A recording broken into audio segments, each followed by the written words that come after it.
এই যেমন সম্প্রতি ফুল দেওয়াকে কেন্দ্র করে আমরা দেখলাম যে জামায়াতে ইসলামী এতকাল ফুল দেয় নাই শহীদ মিনারে গিয়ে, এবার কেন তাদেরকে দিতে হলো? যদিও সেটা দলের নামে দেয় নাই, বিরোধী দলীয় নেতা হিসাবে তো এটা বাধ্য তিনি, হ্যাঁ দিতে বাধ্য। না দিলে আরও সমালোচনাটা বেশি হতো, কিন্তু এখন সমালোচনা করছে যে ইসলামের নাম লাগালে তাহলে এতকাল যেটার বিরোধিতা করলো সেটা কেন করতে গেল। তাহলে ওই একই ইস্যুকে কেন্দ্র করে নারী বিষয়ক বক্তব্যকেও তো প্রশংসার নজরে দেখা দরকার ছিল, কারণ আল্লাহ এবং তার রাসূলের বাইরে যাওয়ার সুযোগ মুসলমানদের কোথায়? তো যাই হোক, আলোচনা সমালোচনা থাকবে, কিন্তু আমি মনে করি এই সমালোচনাগুলোই আরও বেশি এগিয়ে দিবে ইনশাআল্লাহ। ওয়ালা ইয়াখাফুনা লাওমাতা লাইম, মুমিনের 6 গুণের একটা গুণই তো এটা, তারা কোনো নিন্দুকের নিন্দাকে পরোয়া করে না। আর নিন্দুকের নিন্দাকে পরোয়া করলে আবু তালেব ছাড়া পরিণতি আর ভিন্ন কিছু হয় না। আজকে আলহামদুলিল্লাহ একটা নতুন জিনিস আমি জানলাম এখানে এসে, মুফাসসির জোনের এই ঢাকা মহানগরী উত্তরের এখানে এসে। এমনি ব্যক্তিগতভাবে ইকামতে দিন যে বইটা আছে নিজামী সাহেব, গোলাম আজম সাহেবের, সেখানে আমি এই পয়েন্টটা পড়েছিলাম। তিনি একাধিক জায়গায়, বইয়ের একাধিক জায়গায় ক্লিয়ার করেছেন যে মাওলানা মওদুদী সাহেবকে আমরা আকিদার ইমামও মানি না, ফিকহের ইমামও মানি না। তো যার কারণে তার কোনো লেখা নিয়ে সমালোচনা করতে হলে ব্যক্তি মওদুদী সমালোচনা করেন, এটা দলের উপর কেন চাপান যেটার সঙ্গে দল একমত না? এমনকি ইতিহাস সামনে রেখে আমি যেটা জানি যে প্রথম যখন রেজুলেশন হয় মাওলানা মওদুদীর জীবদ্দশায়, সেখানে এই পয়েন্টটা ছিল যে ওনার ফিকহি মতের সঙ্গে সংগঠনের সবাই একমত হতে বাধ্য না, ওনারটা ওনার ব্যক্তিগত আর সংগঠনেরটা সংগঠনের। এমনকি যে আজকে বিভিন্ন সময় দেখা যায় কওমি ভার্সেস জামাত একটা মুখোমুখি অবস্থান দাঁড় করানো হয়, অথচ কওমি ধারা এটা তো একটা শিক্ষাধারা এবং আদর্শিক শিক্ষাধারা, কোনো সন্দেহ নাই, কিন্তু এটা তো কোনো রাজনৈতিক দলের নাম না। মানে কওমি মাদ্রাসায় পড়লে এটা তো এমন না যে কওমি এটা একটা রাজনৈতিক দলের নাম, ওই দলের সভাপতি সেক্রেটারির অধীনে থেকেই সারা জীবন কাজ করতে হবে। এক কওমি অঙ্গনেও তো একাধিক রাজনৈতিক প্ল্যাটফর্ম আছে। তো কওমি থেকে কেউ বিএনপিতে যোগ দিলে তার কওমিত্ব যায় না, কওমি থেকে কেউ আওয়ামী লীগে যোগ দিয়ে সংসদ সদস্য হলেও তার কর্মৃত্ব যায় না।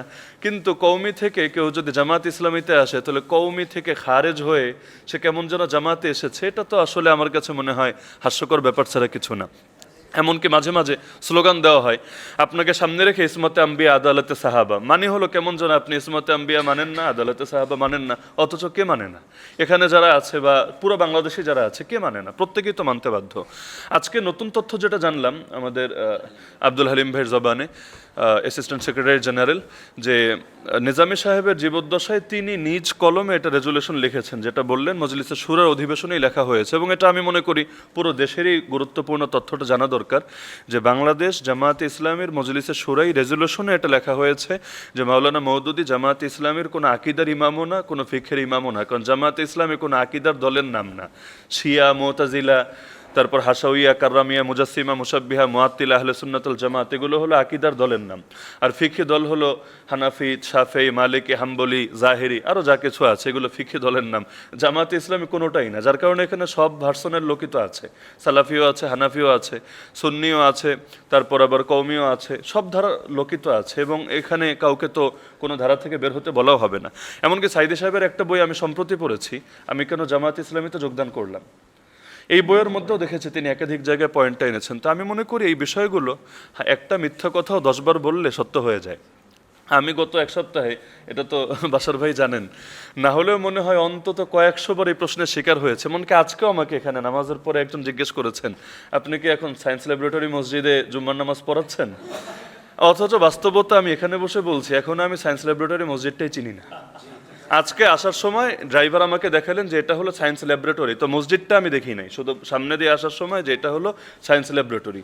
এর আগে হাসান জামিল সাহেবের মসজিদটা আমি চিনি, এবং আমাকে বলল যে এটা ঠিক অপোজিটে বা কাছাকাছির মধ্যেই সেই শামসুদ্দো আশরাফি ভাইয়ের যে মসজিদটা। তো ওই মসজিদের ইস্যু আমি বিস্তারিত জানি না, কি হয়েছে না হয়েছে, জুলুম নাকি, কিন্তু পুরো দেশে ছড়িয়ে গেছে যে ওনাকে বাদ দিয়ে নাকি জামাত ইসলামী আমাকে ঢুকিয়ে দিয়েছে। এবং মাঝখানে দেখলাম কিছু ওই ফটোকার্ড মিডিয়া ছড়িয়েছে আমাকে নাকি জাতীয় মসজিদে ঢুকিয়ে দিচ্ছে। তো জামাত ইসলামে ঢুকাইয়া দিচ্ছে, ক্ষমতায় না এসে। মানে মিথ্যাচারের যে কোন পর্যায়ে থাকা দরকার। তো এখন মিথ্যাচার হতে হতে দলের ব্যাপারে অনেক মিথ্যাচার হয়েছে, আল্লাহ হেফাজত করুক, যারা করেছেন আল্লাহ মাফ করুক। কিন্তু আমি মনে করি বার্তাগুলো বারবার সামনে আসলে অনেকের সামনে ক্লিয়ার হবে ইনশাআল্লাহ। এদের আদর্শের উপর অটল এবং অবিচল থাকতে পারা, এবং সেই আদর্শ জনসাধারণের ভেতর ছড়িয়ে দিতে পারা, এবং সেই আদর্শ নিয়ে দুনিয়া থেকে শেষ নিঃশ্বাস ত্যাগ করতে পারা, এটাই মুমিনের জীবনের সবচাইতে বড় কাঙ্ক্ষিত লক্ষ্য এবং কাম্য। এবারের নির্বাচনের সারা দেশের ফলাফল সামনে রেখে আমার কাছে যেটা মনে হয়েছে, যেই এলাকাগুলোতে বা বাংলাদেশের যে বিভাগগুলোতে ওলামায়ে কেরাম মাঠের ভেতর ইসলামের রাজনৈতিক দিকটাকেও ব্যাপকভাবে ফুটিয়ে তোলেন। আল্লাহ সার্বভৌমত্ব বিশ্বাস করা ছাড়া কেউ ইমানদারি হতে পারে না, ইসলামী জাতীয়তার বন্ধন ছাড়া মুমিনরা কখনোই পৃথিবীর বুকে সফল হতে পারে না, এই বার্তাগুলো যারা ব্যাপকভাবে তুলে ধরেন সেখানেই তুলনামূলক ফলাফল বেশি ভালো এসেছে। আর যেখানে এই আলোচনাগুলোর ফিল্ডে একটু ঘাটতি আছে এবং জনগণের ভেতরে সচেতনতার কমতি আছে, যারা মনে করে যে আল্লাহ সার্বভৌমত্ব বিশ্বাস করা ছাড়া বা ইসলামী জাগরণের জন্য কাজ করা ছাড়া, দিন কায়েমের মেহনত ছাড়াও পূর্ণাঙ্গ মুমিন হতে পারে, ওই জাতীয় এলাকায় দেখা যায় সেকুলারদের পাল্লাটাই তুলনামূলক ভারী হয়েছে। তো আলেমদের বড় একটা রোল প্লে করার সুযোগ বিগত সময় এসেছে, আগামী দিনে আরও আসবে ইনশাআল্লাহ। এবার তো আলহামদুলিল্লাহ এত ইঞ্জিনিয়ারিং এবং মেকানিজমের পরও আলিয়া এবং কওমের মিলিয়ে সম্ভবত 24 জন আলেম সংসদ সদস্য হয়েছেন। এবং গতকাল আমার ভালো লেগেছে একটা দৃশ্য, যে বাংলাদেশে অনেক মসজিদেই এই আলেমরা যারা নির্বাচিত সংসদ সদস্য জুম্মার নামাজে তারা ইমামতি করেছেন, খুতবা দিয়েছেন। এটা ইনশাআল্লাহ ব্যাপক একটা দাওয়াতি কাজ হবে, কারণ এই দেশের জনগণও এই স্বপ্ন দেখে রাষ্ট্রপ্রধান হবেন যিনি, জাতীয় ইমামও হবেন তিনি ইনশাআল্লাহ। তো ধীরে ধীরে আমি মনে করি এখন এবার যারা গিয়েছেন 24 জন আলেম এবং এছাড়াও বাকি ইসলামপন্থী আরও যত সদস্যরা আছেন, তারা যদি নিজেদের কর্মক্ষেত্রে সফল হন, আগামীতে সংখ্যাটা দ্বিগুণ না এর চাইতে বেশি হয়ে যাবে ইনশাআল্লাহ। তো তাদেরকে সহযোগিতা করা এটা আমাদের ইমানি একটা দায়িত্ব। আদর্শিক বিজয়ের ক্ষেত্রে আমি মনে করি এই যে এখন সম্প্রতি দেখলাম এক মহিলা বললে তো অনেক সময় রাগ করে, তো যাই হোক, এক মেয়ে জামায়াতের নিবন্ধন বাতিল চেয়ে সংবাদ সম্মেলন পর্যন্ত করেছে। কেন? যে জামায়াতের আমির নাকি নারী বিদ্বেষী কথা বলেছে। কি বলেছেন তিনি? আল জাজিরা এক সাক্ষাৎকারে ইংলিশে বলেছিলেন, তাকে প্রশ্ন করা হলো যে জামায়াতের প্রধান, দলের প্রধান তিনি কি আমিরে জামায়াত, তিনি কি নারী হতে পারেন কিনা? তিনি স্পষ্ট বলেছেন হতে পারেন না। জিজ্ঞেস করা হলো কারণ কি? তিনি বললেন যেটা আল্লাহ অনুমোদন দেন নাই সেটা আমরা অনুমোদন দেই কিভাবে?